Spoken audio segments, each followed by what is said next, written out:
प्यारे बच्चों, नमस्कार। जैसा कि मैंने पिछले वीडियो में आपको बताया था कि माध्यमिक शिक्षा मंडल मध्य प्रदेश भोपाल ने इस वर्ष भी प्रत्येक विषय की प्रश्न बैंक निर्मित की है। जिला प्रशासन और जिला शिक्षा अधिकारी कार्यालय की ओर से कुछ विशेष शिक्षकों के द्वारा प्रत्येक विषय के ऑनलाइन वीडियो जो है वो जारी किए जा रहे हैं। अपने अपने विषय को लेकर के शिक्षक एक्सप्लेन करेंगे। उसी कड़ी में फिजिक्स विषय को लेकर के मैं ये वीडियो जो है प्रस्तुत कर रहा हूँ।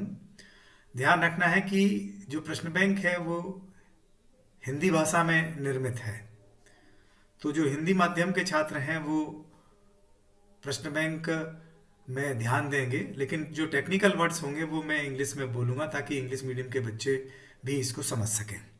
तो मैं पहला चैप्टर डिलीवर कर रहा हूँ।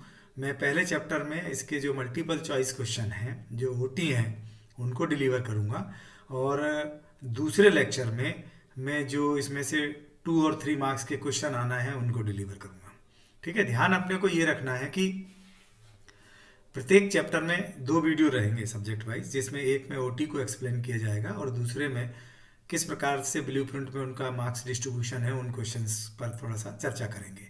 इसके अतिरिक्त भी यदि आपको ऐसा लगता है कि किसी और क्वेश्चन को समझने की आवश्यकता है तो आप व्हाट्सएप के माध्यम से या यूट्यूब के माध्यम से या हमारे एक साथी शिक्षक का मोबाइल नंबर जो है वो आपको शीघ्र ही दे दिया जाएगा, उनके माध्यम से उस पर्टिकुलर क्वेश्चंस की डिमांड भेज सकते हैं और उसके अकॉर्डिंग हमारे साथी लोग जो हैं वो उसको डिलीवर करेंगे।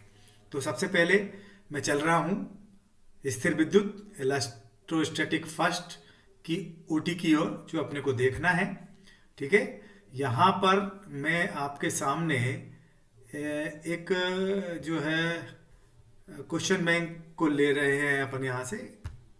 वो क्वेश्चन बैंक अपने को देखना है। ये जो है पहला चैप्टर है जिसमें विद्युत आवेश तथा क्षेत्र, मतलब इलेक्ट्रिक चार्ज और फील्ड के बारे में बताया गया है।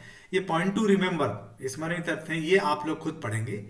इसमें कोई प्रॉब्लम यदि आपको आती है तो फिर आप मुझसे कहेंगे।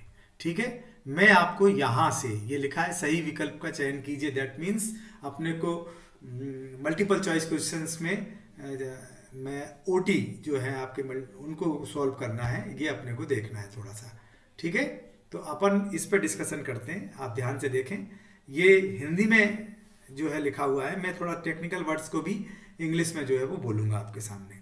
ठीक है। ये कह रहे हैं ई तीव्रता वाले विद्युत क्षेत्र में आवेश क्यू रखने पर उस पर लगने वाला बल होगा। दैट मीन्स ये आपसे ये कहना चाह रहे हैं कि एक इलेक्ट्रिक फील्ड वाले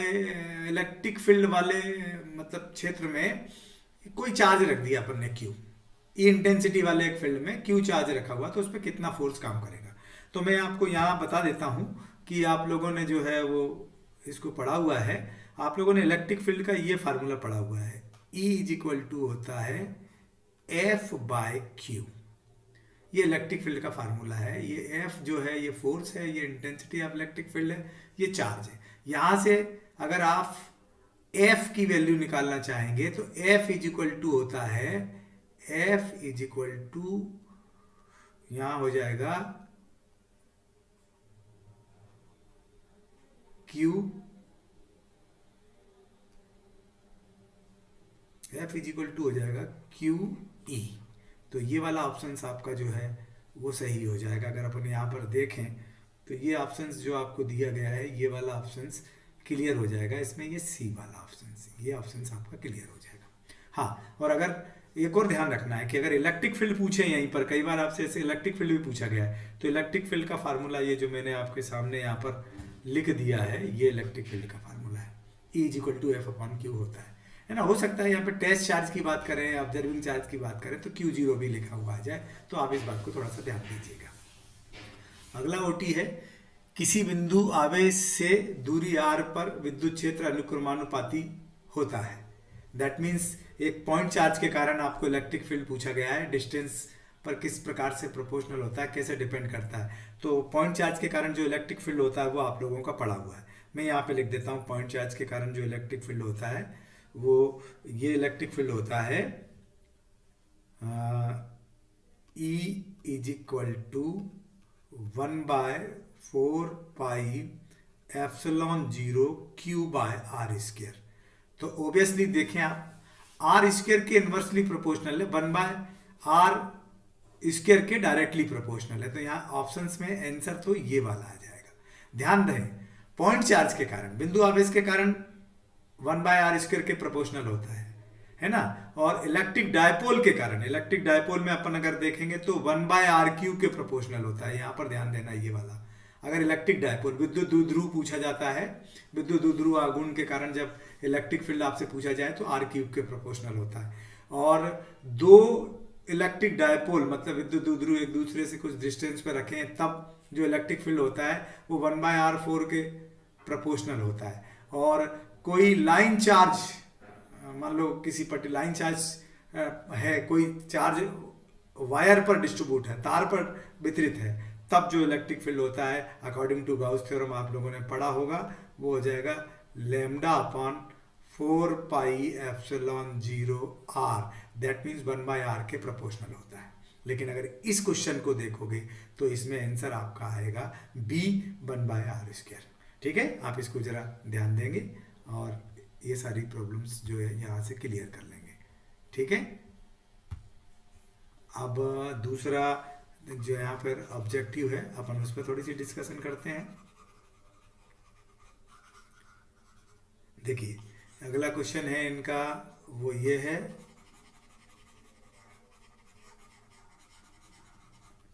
एक खोखले गोले के अंदर, मतलब होलो स्फीयर की बात कर रहे हैं, विद्युत द्विध्रुव मतलब इलेक्ट्रिक डायपोल रखा है, गोले के अंदर विद्युत फ्लक्स कितना होगा। एक्चुअल में इलेक्ट्रिक फ्लक्स आपसे पूछा है, तो इलेक्ट्रिक फ्लक्स का फार्मूला आप लोगों का पड़ा हुआ है। इलेक्ट्रिक फ्लक्स होता है according to Gauss theorem phi is equal to Q/ε0। आप लोगों ने ये फार्मूला पढ़ा है। गाउस की अगर मैं बात करूं तो गाउस में आपने phi is equal to Q/ε0 ये फार्मूला पढ़ा है। लेकिन यहाँ कह क्या रहे हैं वो, है ना, ये इनका स्टेटमेंट देखें तो वो कहते हैं कि किसी भी चार्ज सरफेस से पास आउट होने वाला इलेक्ट्रिक फ्लक्स उसमें प्रेजेंट टोटल चार्ज का 1/ε0 टाइम होता है। मतलब यहाँ टोटल चार्ज दिया उन्हें, कहीं कहीं आपने समेशन पढ़ा होगा, कहीं कहीं आपने इंटीग्रेशन पढ़ा होगा। तो इलेक्ट्रिक डायपोल पे एक प्लस चार्ज होता है, एक माइनस चार्ज होता है। अगर उन दोनों को जोड़ दें, सम करें तो जीरो हो जाता है। दैट मीन्स चार्ज अगर जीरो हुआ तो निकलने वाला फ्लक्स भी जीरो हो जाएगा। ऐसी सिचुएशन में इसका जो ऑब्जेक्टिव होगा वो आपका रहेगा जीरो, इलेक्ट्रिक फ्लक्स जो है वो जीरो होगा। निकलने वाला फ्लक्स गाउस थ्योरम ये है ना। अगर माइनस चार्ज रखा हुआ है तो ये आएगा, अदरवाइज ऐसी सिचुएशन में जहाँ इलेक्ट्रिक डायपोल किसी भी सरफेस पे रखा हुआ है तो निकलने वाला फ्लक्स जो है वो यहाँ जीरो हो जाएगा। ठीक है, नाउ नेक्स्ट इन्होंने पूछा हुआ है आपसे कि एक कूलाम आवेश में इलेक्ट्रॉनों की संख्या कितनी होती है। 1 कूलाम चार्ज है, उसमें इलेक्ट्रॉनों की संख्या पूछी है। तो आप लोगों ने क्वांटाइजेशन प्रिंसिपल पढ़ा हुआ है, क्वांटीकरण का सिद्धांत पढ़ा हुआ है। आप लोग जानते हैं Q is equal to NE होता है। यहाँ से अगर N निकालोगे तो Q/E हो जाएगा। यहाँ Q दिया हुआ है आपको 1 कूलाम और E चार्ज ऑफ इलेक्ट्रॉन होता है। चार्ज ऑफ इलेक्ट्रॉन होता है 1.6 इंटू 10⁻⁻19 कूलाम। आप इसको सॉल्व कीजिएगा। सॉल्व करने के बाद आपको यहाँ पे आंसर मिलेगा 6.25 इंटू 10⁻18। ये पावर में है 18, यहाँ ध्यान दें बराबर में लिखा गया है लेकिन 10⁻18 है, इतने इलेक्ट्रॉन होते हैं। ध्यान दें, अगर प्लस चार्ज कहीं दिया हो, जैसे यहाँ कुछ नहीं कहा है तो आप प्लस चार्ज मान करके चलेंगे। प्लस चार्ज अगर दिया है तो इतने इलेक्ट्रॉनों की कमी होगी, और अगर 1 कूलाम माइनस चार्ज दिया है तो इतने इलेक्ट्रॉनों की अधिकता होगी, मतलब इतने इलेक्ट्रॉन अधिक होंगे। ये अपन को देख के चलना है। ठीक, सिमिलरली मुक्त आकाश में अगला जो क्वेश्चन है वो ये दिया हुआ है कि मुक्त आवेश दैट मीन्स फ्री स्पेस में परावैद्युतांक विद्युतशीलता का विमीय सूत्र है। मतलब डाइलेक्ट्रिक यहाँ वैसे अगर इसको देखें, देखो यहाँ थोड़ा सा मुझे कंफ्यूजन है। ये डायलैक्टिक है, परावैद्युतांक डायलैक्टिक है, हालांकि इसको रिलेटिव परमिटिविटी कहते हैं। विद्युतशीलता का मतलब होता है परमिटिविटी, है ना। इसका डायमेंशन फार्मूला आपसे पूछा जा रहा है, तो थोड़ा सा निकालने कैलकुलेट करने में इसमें समय लगेगा। हम एक्चुअल में पढ़ते हैं, कूलॉम्स लॉ को ही देखें। F इज इक्वल टू होता है 1/4 पाई एप्सिलॉन 0 Q1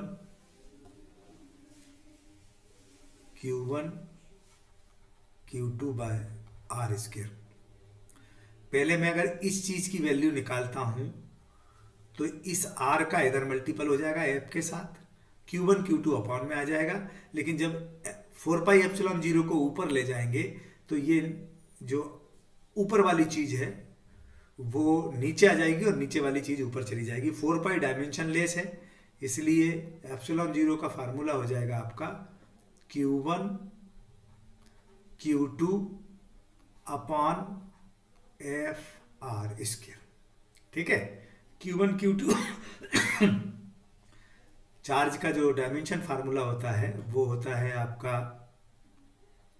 80। फोर्स का डायमेंशन फार्मूला ml2t-2 और डिस्टेंस का l उसका स्क्वायर लगा हुआ। अब इसको आप सॉल्व कर लीजिए। तो देखो m जाएगा ऊपर तो माइनस का हो जाएगा, देख रहे हैं ये वाला, ठीक है। और ये l और ये l, तो ये ml है, ओनली l है, ये 2 है और ये 1 है ना। फोर्स का मैंने गलत लिख दिया है, ये mlt-2 होता है, तो ये 3 हो गए, ये ऊपर जाके प्लस हो जाएगा, है ना, और ये माइनस हो जाएगा। चूंकि यहाँ Q1 Q2 2 बार है तो ये स्क्वायर हो जाएगा, ये ध्यान रखना, ठीक। तो रिजल्टेंट में यहाँ पे लिख रहा हूँ, वो देखिएगा आप, m-1 l-3 t⁴ और a की पावर 2, ये a है भैया, ध्यान रखना। ये इतनी सारी चीज़ें यहाँ पे देख लीजिए आप। अब आप खुद बताइए कि इसमें से कौन सा जो है वो फार्मूला अपना सही रहेगा, वो देखिएगा आप खुद, ठीक है। और मुझे बताओ कि कौन सा आंसर इसका सही रहेगा। तो इस हिसाब से मैं देखूं तो आपका आंसर आ रहा है m-1 l-3 t⁴ और a⁻²। दैट मीन्स t⁴, एक तो ये है t⁴ और a⁻², सही है, a⁻², ये वाला फार्मूला है, डी वाला करेक्ट हो रहा है यहाँ पर आपका। तो इसके ऑप्शंस हो जाएगा ये डी, देख लीजिएगा आप, थोड़ा सा इसको ध्यान दीजिएगा, ठीक है। तो ये डी वाला ऑप्शंस यहाँ क्लियर हो जाएगा आपका, ये डी वाला ऑप्शंस आ रहा है इसमें, देखें आप ध्यान से इसको, ये ऑप्शंस आपका क्लियर हो जाएगा, ठीक। किसी विद्युत द्विध्रुव के केंद्र से दूरी r पर स्थित क्षेत्र अनुक्रमानुपाती होता है। इलेक्ट्रिक डायपोल से r डिस्टेंस पर इलेक्ट्रिक फील्ड पूछा किस, मैंने अभी आपको बताया कि 1/r³ के प्रोपोर्शनल होता है, तो ये आप बता देंगे इसको, ठीक। अगला है, एक समान विद्युत क्षेत्र E में किसी विद्युत द्विध्रुव को क्षेत्र की दिशा से 180 कोण घुमाने में किया गया कार्य होगा।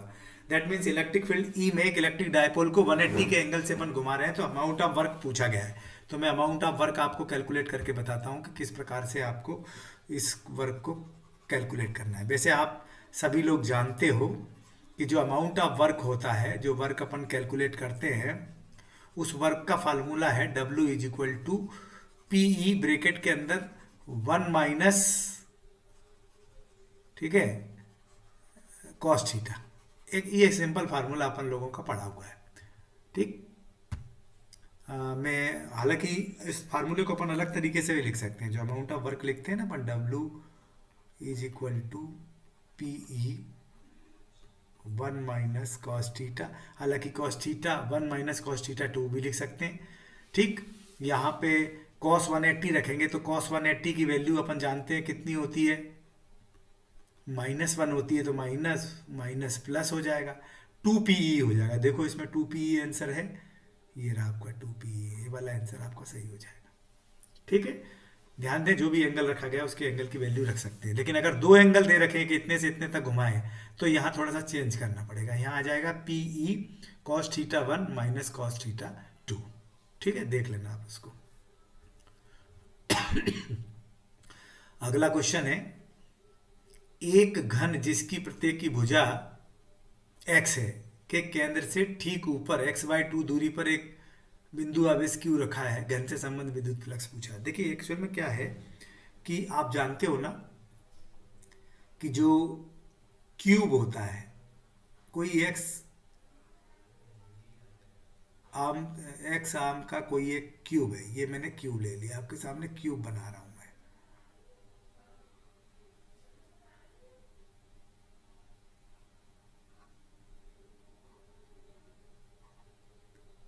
ये मैंने क्यूब बना दिया, ठीक है।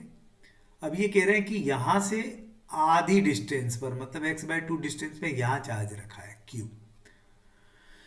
तो किसी भी इनक्लोज्ड चार्ज सरफेस से, किसी भी बंद पृष्ठ से निकलने वाला जो विद्युत फ्लक्स होता है वो उसमें उपस्थित चार्ज का 1/ε0 टाइम्स होता है।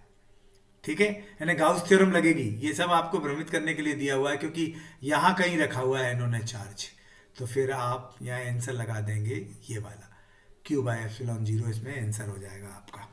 ठीक, विद्युत क्षेत्र का मात्रक, इलेक्ट्रिक फील्ड का मात्रक पूछ रहे हैं भैया। इलेक्ट्रिक फील्ड का मात्रक के लिए मैंने अभी अभी फार्मूला लिखा था, अगर आपने ध्यान दिया हो।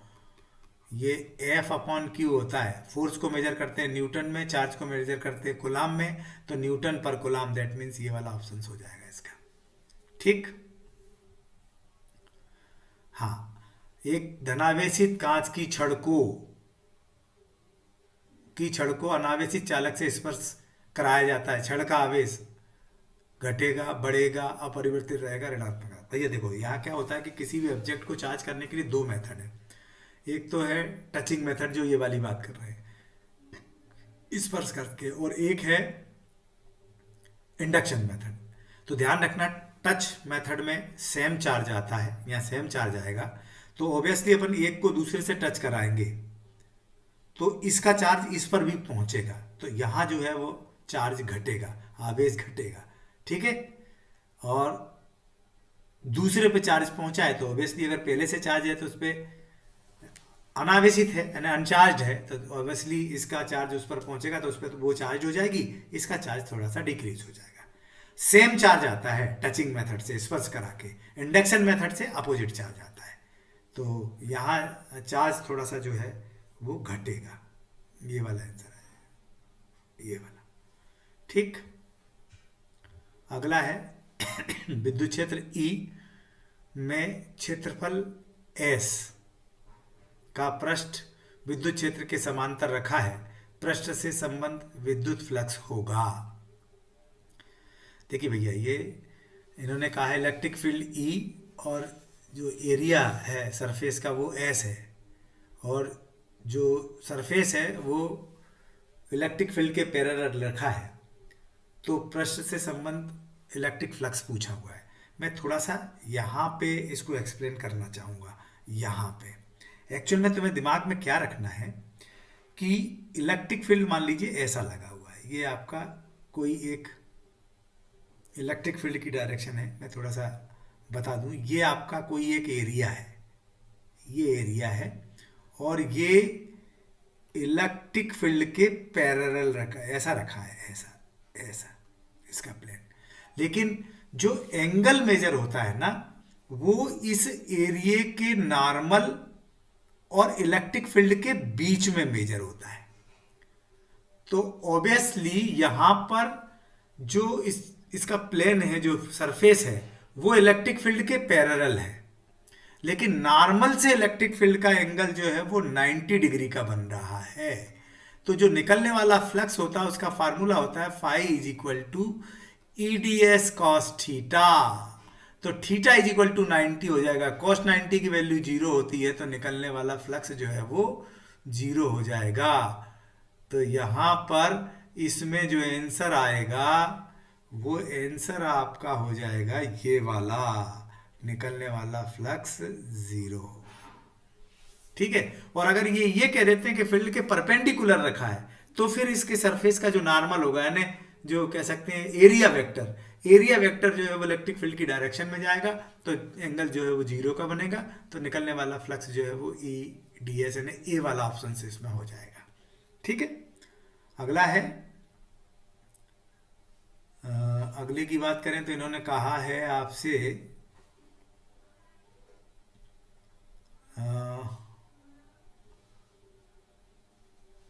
वायु में एकांक धनावेश, ठीक है, यहां पे ये वाला आंसर देखेंगे अपन, वायु में एकांक धनावेश से निकलने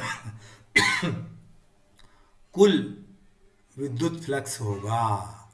दैट मीन्स इन्होंने कहा है कि एयर में यूनिट पॉजिटिव चार्ज से पास आउट होने वाला इलेक्ट्रिक फ्लक्स, ठीक, अकॉर्डिंग टू गाउस थ्योरम में यही लिख देता हूं, हालांकि मैंने पहले भी लिख दिया है, फ्लक्स होता है phi is equal to Q by epsilon zero.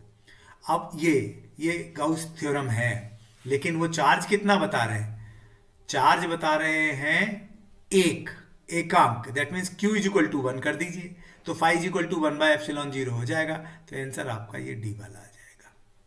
ठीक है, ध्यान दें। ठीक, इसी तरह में अगला जो मल्टीपल चॉइस क्वेश्चन है वो आपका ये, अब मैं थोड़ा सा इसको रब कर देता हूं ताकि अगला क्वेश्चन अपन यहाँ पे जो है सॉल्व कर सकें। ठीक है, हाँ, अब आप देखिए इनका क्या कहना है। अगला जो मैं पढ़ रहा हूँ क्वेश्चन नंबर है 13वां।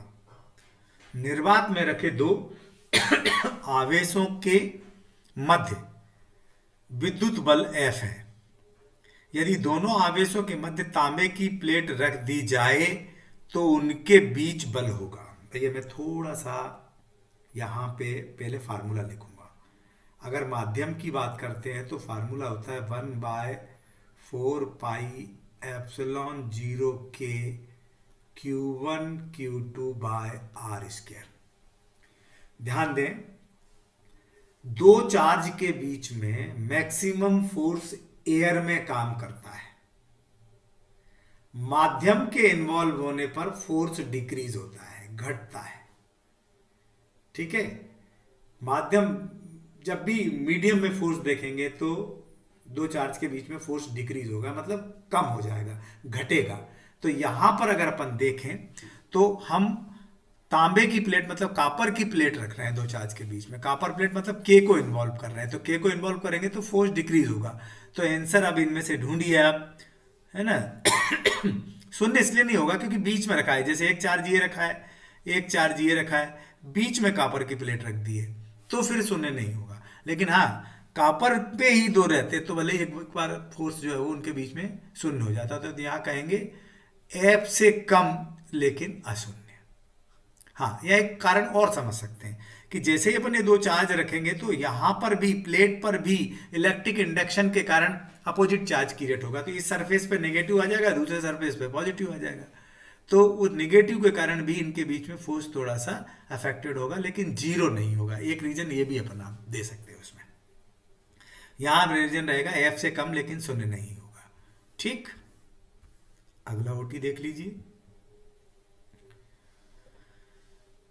एक खोखले गोले, ठीक है, एक खोखले विलगित चालक गोले को 10 माइक्रोकूलम का आवेश दिया जाता है। यदि गोले की त्रिज्या 2 मीटर हो तो गोले के केंद्र पर विद्युत क्षेत्र होगा। भैया एक खोखला मतलब एक होलो स्फीयर है जिसके सरफेस पे 10 माइक्रोकूलम चार्ज दिया है और उस स्फीयर की रेडियस 2 मीटर है, तो उसके सेंटर पर इलेक्ट्रिक फील्ड कितना होगा।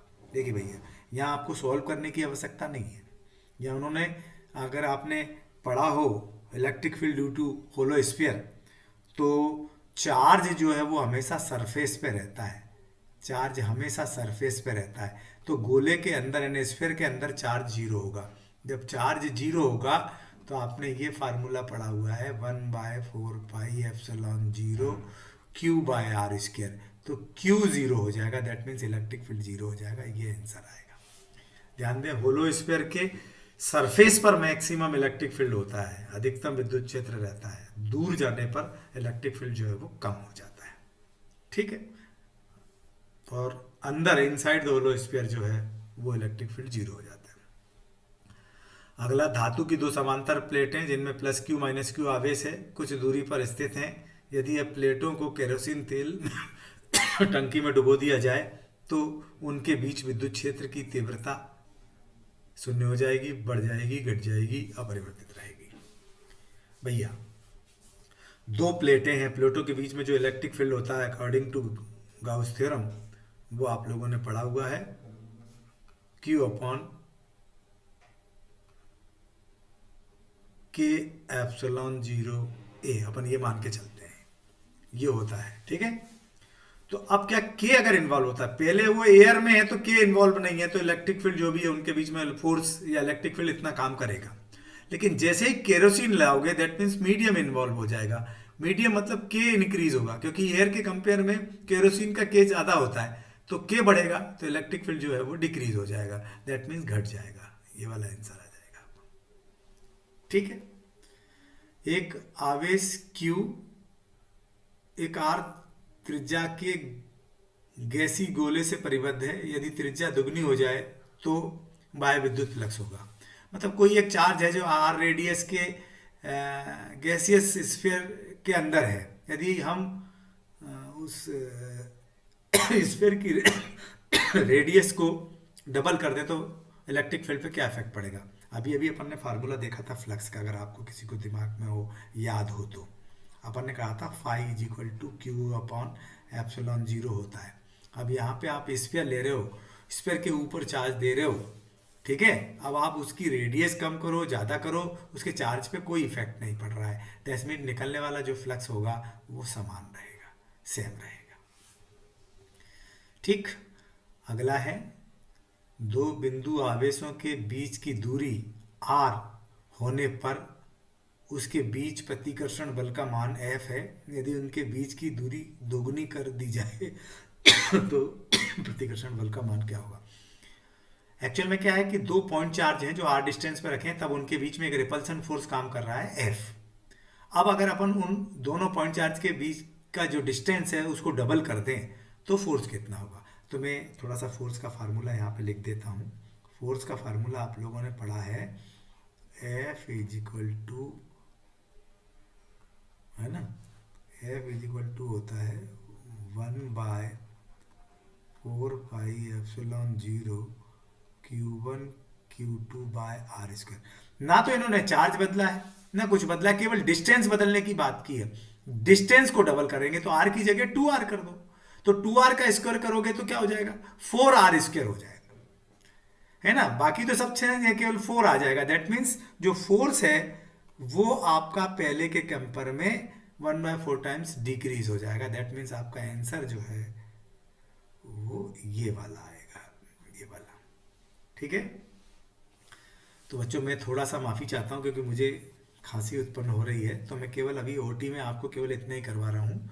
बाकी ये मैं जो है वो आपको बाद में करा दूंगा। मैंने कल सुबह एक वीडियो बना के उसमें मैं पुटअप कर दूंगा, है ना। तब तक के लिए आपके देखिए, और अगर आपको कोई दिक्कत आती है तो मुझसे एक बार फिर से पूछ लीजिए, है ना। आवश्यकता पड़ेगी तो मैं फिर आपको फिर से एक्सप्लेन कर दूंगा, या आप देख लीजिएगा, थोड़ा सा ध्यान दीजिएगा। ठीक है, मैं बाद में वीडियो बनाऊंगा तब ये बाकी के मल्टीपल चॉइस क्वेश्चन और उसके बारे में एक्सप्लेन कर दूंगा। तब तक के लिए नमस्कार।